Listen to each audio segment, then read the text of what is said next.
Despite repeated calls on all parties concerned to renew dialogue and engagement aimed at a return to the full and effective implementation of the plan and Resolution 2231, diplomatic efforts remain at a standstill.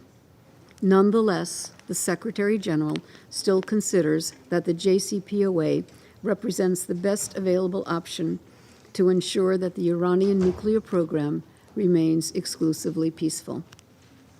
In this context, the Secretary General has stressed that it is essential for Iran to reverse steps that are not consistent with its nuclear-related commitments under the plan, in which it has pledged are reversible. He has also underscored that the United States would need to lift or waive its sanctions as outlined in the plan and extend waivers regarding the trade in oil with the Islamic Republic of Iran. In its most recent report, dated 15 November 2023, the International Atomic Energy Agency noted that, unfortunately, its verification and monitoring continues to be, and I quote, seriously affected by Iran's cessation of its nuclear-related commitments under the JCPOA, end quote.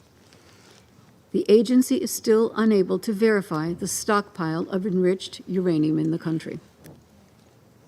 Nevertheless, the agency estimates that Iran maintains a total enriched uranium in stockpile more than 20 times the allowable amount under the JCPOA.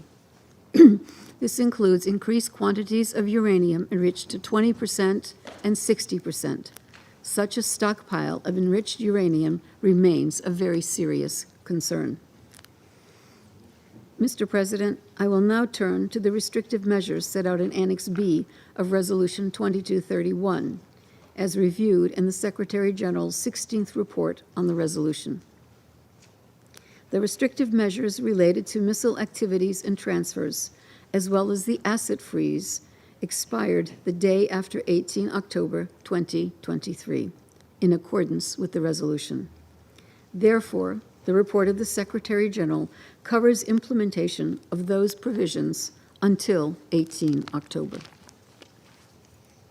First, on the nuclear-related provisions, no new proposals were submitted to the procurement channel in the last 6 months. The Security Council, however, received 3 notifications submitted pursuant to the nuclear-related restrictive measures for certain activities consistent with the plan.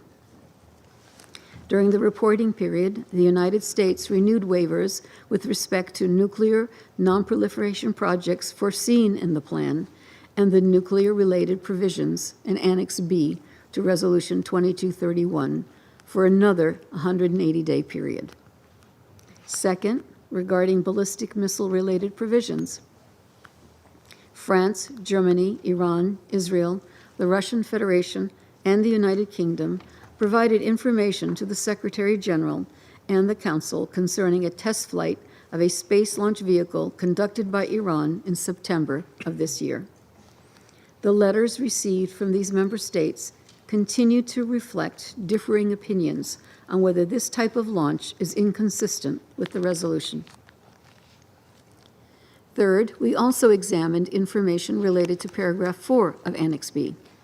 This paragraph pertains to the supply, sale, or transfer to or from Iran of all items, materials, equipment, goods, and technology as set out in Council Document S/2015/546, which require prior approval of the Council. It includes the list of complete delivery systems and subsystems, as well as the associated components and equipment, including ballistic missiles, cruise missiles, and other uncrewed aerial vehicle systems with a range of 300 kilometers or more.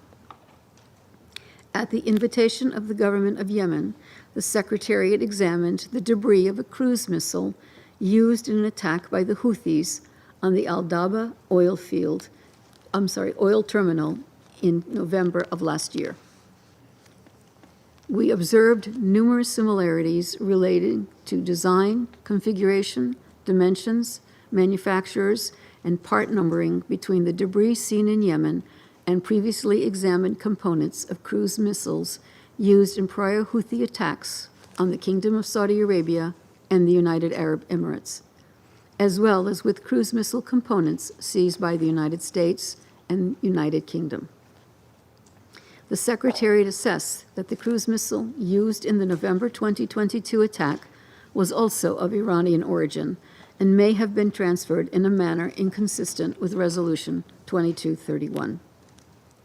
This assessment was subsequently corroborated by the unveiling of a new Iranian cruise missile designated as Pave and the release of better images of an Iranian jet engine.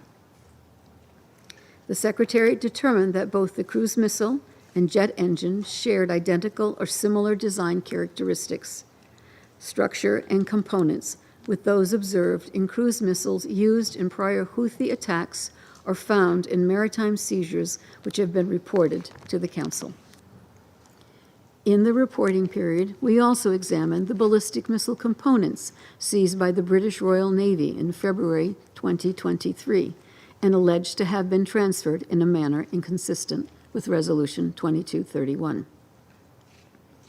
These included an inertial navigation system and a re-entry vehicle nose cone.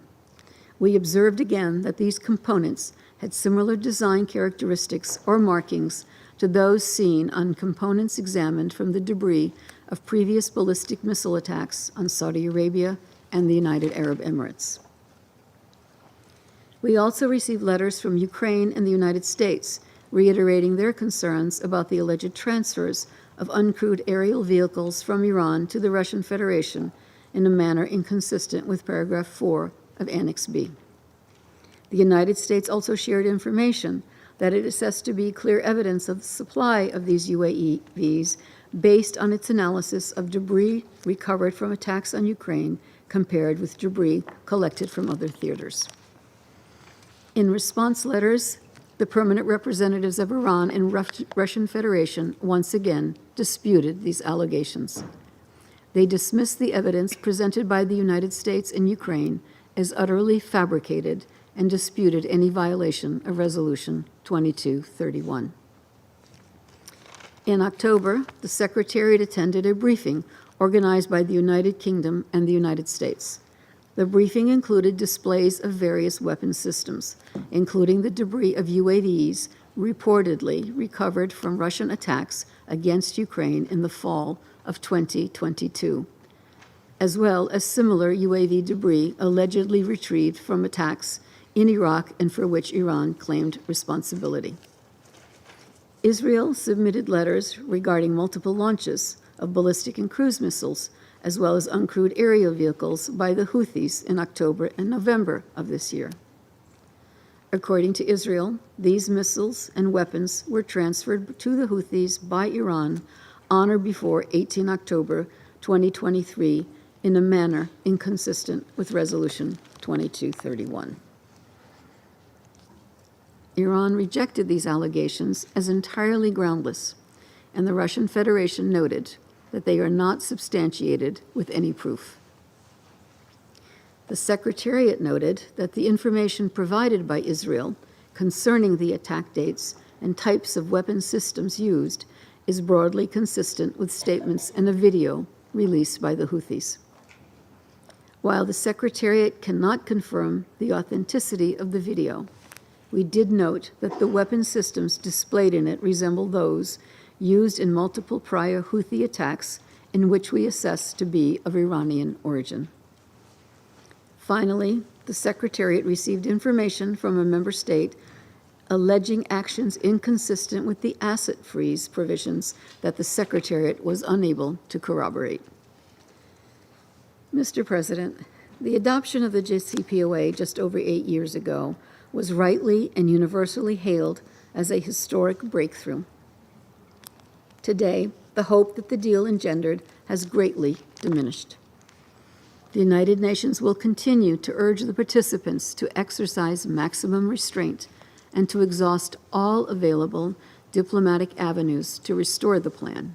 Indeed, the participants are responsible for its fate. But whether the JCPOA succeeds or fails, especially at this extremely dangerous juncture in global peace and security, matters to all of us. In closing, I'd like to thank Her Excellency Vanessa Frazier for her leadership as facilitator for Resolution 2231, as well as the coordinator of the Procurement Working Group of the Joint Commission for our continued cooperation.